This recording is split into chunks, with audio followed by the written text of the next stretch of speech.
First spray. First spray.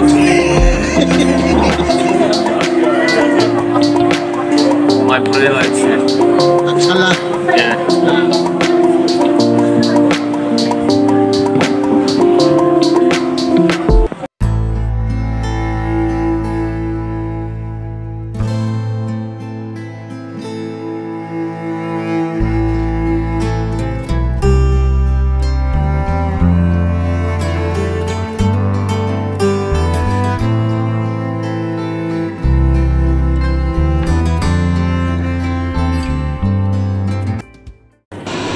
Yo, what's up guys? Good morning, isang magandang araw sa inyong lahat. At ngayon ay araw na naman ng Saturday at buwan ng January. So ngayon ito yung unang araw natin na pag sure leave ulit sa bagong taon. So ngayon guys ay nandito na kami sa Crobot at on the way na kami papunta doon sa Sure, para kung saan ay doon kami mamamasyal at pupunta kami ng mall para kumain, mag-relax at bumili ng mga kailanganin naming na gamit. So ngayon abangan ninyo at ito papakita ko sa inyo yung aming pagta-travel sa taxi boat papunta doon sa Sure. Alright, sabahan nyo ako at let's go.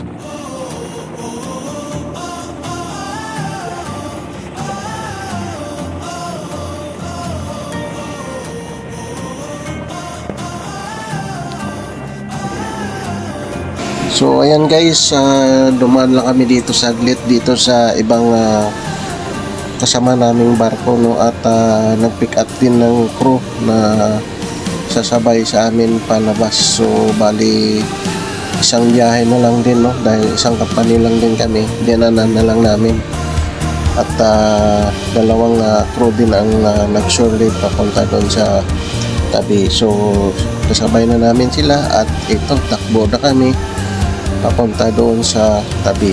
Alright, tara, samahan nyo ulit ako at tingnan yung mga view na madadaanan natin. Let's go!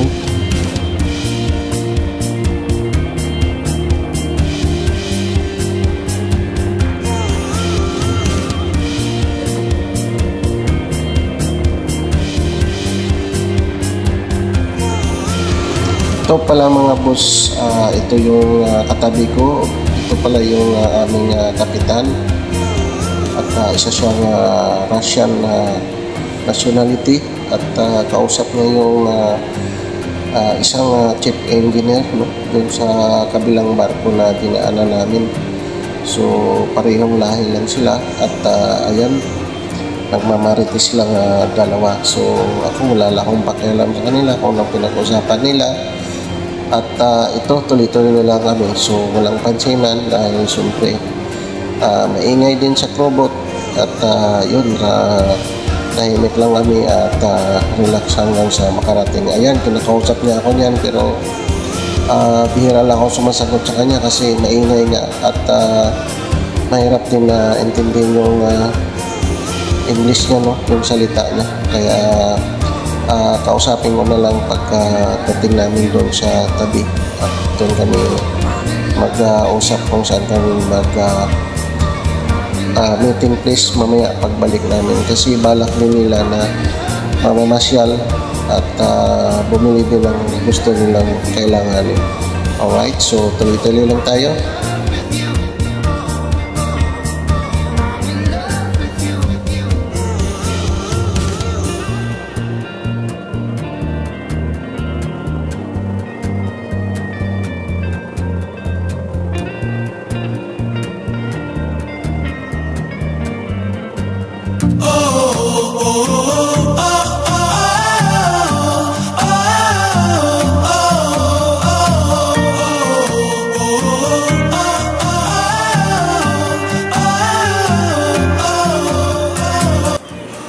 Itong part na to mga boss ay ito na yung nasa mall, no, at dumating na nga kami.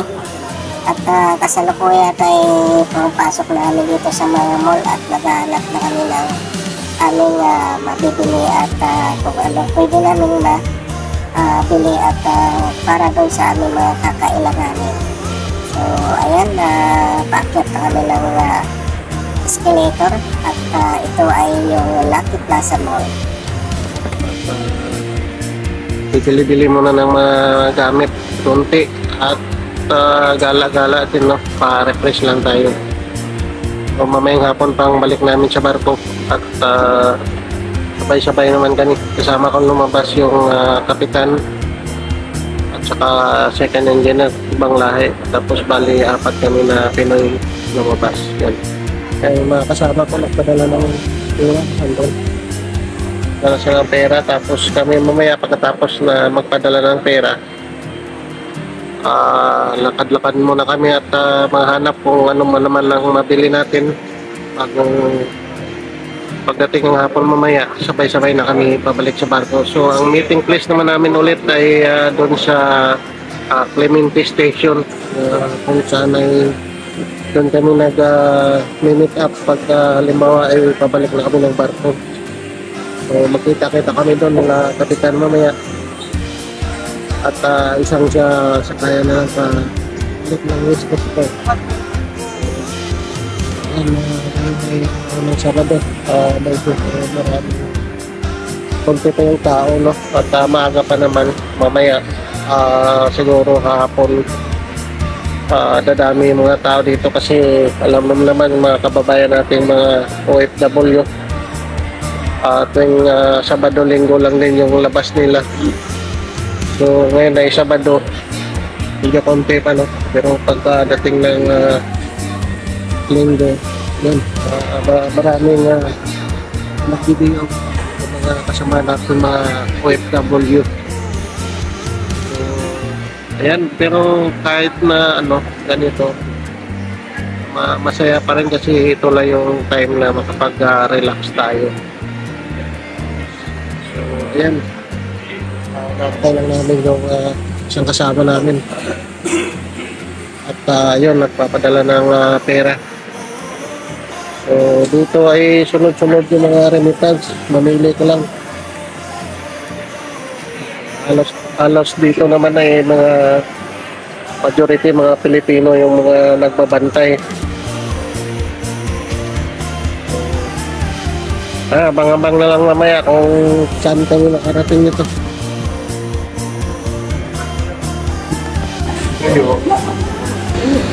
Itong mga part mga boss ay pumunta kami sa isang kainan dahil lalakad, no. Ang oras nun ay mag alas 12 na ng tanghali. So masok kami dito sa Kabayan na restaurant dito lang din sa Lucky Plaza, no. Siguro nasa 4th or 5th floor to. So bali ito yung sikat na kainan dito ng mga kababayan natin, mga Pilipino. So dito kami pumasok at kakain, kaso lang itong kasama namin na ibang lahi, no, ayaw niya dito dahil nga Muslim siya. You don't like it? Why? After Maayaw siya. we go around. Minabuti ko na lang na ayan. Minabuti ko na lang na iba na lang ang kakain na namin. So, maayaw siya dyan dahil ayaw nga nila dito. pagkain kasi may nakita sila pagkain na mga baboy. So sabi ko sa kasama ko, lipat tayo dun sa baba, dun sa ground floor. Alright, abangan nyo pagdating namin sa baba at buti pa yung noodles ba? Yung kinain na natin.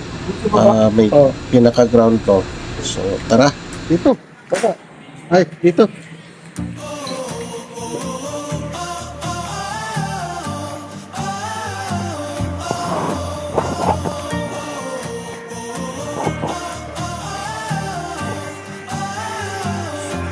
Ay, dito ka lang. Ano? Ay, huwag yan dyan.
I go there. I take noodles. If you like, I there. I like noodles. I go there.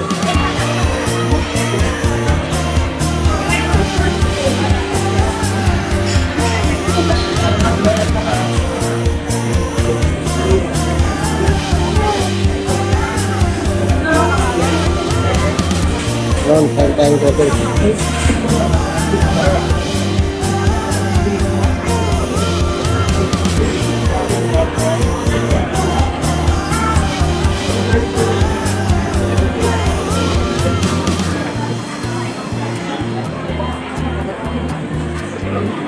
Bongo Light. So, kakain tayo. Alright, so ayan mga boss, tong part na to ay lumabas ulit kami at lumipat sa kabilang mall dahil naghahanap ako rito ng mabibili ko na sapatos, no? At ito, naglalakad na kami sa kabilang kanto at tatawid dun sa kabilang kalye at kasalukuyan ay umaambon dito, muulan, kaya ayan, nagmamadali lang kaming tumawid. So ayan, sa intersection na yan. So napaka-disiplinado ang mga tao dito, no? At stricto. Hindi pwede yung pabara-bara dito. Kailangan pagtawid mo nasa tamang aspekto. Kung stop, stop. Alright, so tingnan nyo mga boss at tuloy-tuloy lang kami sa paglalakad dito. Alright, let's go.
So ito mga boss ay napadaan kami sa isang maliit na bar, no, at napag-isipan namin na mag-shot muna at saglit lang gawa na medyo hapon na to. Pagdating ng alas 6 ay babalik na kami doon sa port na kung saan ay magkita-kita kami ng mga kapitan ko at mga iba pang kasama ko para bumalik na sa barko at sabay-sabay kaming sasakay doon sa crewboat dahil isang trip lang, umaga hapon ang binigay ng kumpanya para sa amin. So nag-relax muna kami dito, shot konti ng beer at kwentuhan hanggang sa matapos, no. So abangan nyo mamaya-maya at patapos na kami at pumunta pa kami sa isang maliit na mall dyan at bumili ako ng alak na dadaling ko sa barko. Alright.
Ito mga boss, ito na yung sa kabilang mall at naghahanap na ako rito ng mabibili ko na alak, no, at dadaling ko sa barko. So namimili na ako rito kung ano bang dapat naming bibilhin, yung medyo mura-mura lang, no. At ayan, makikita natin iba't ibang alak, mayroong magagandang alak, magaganda din yung presyo.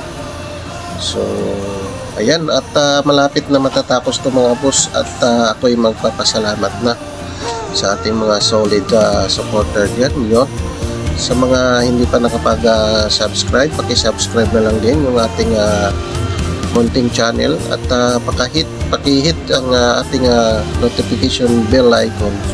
So kung gusto nyo magpa-shoutout, comment below na lang kayo, isa-shoutout ko kayo sa aking next video. So abangan nyo ang mga susunod na aking i-upload na video at see you na my next vlog. Ako yung magpapaalam sa inyo, Boss Venture Vlog. Bye bye, God bless.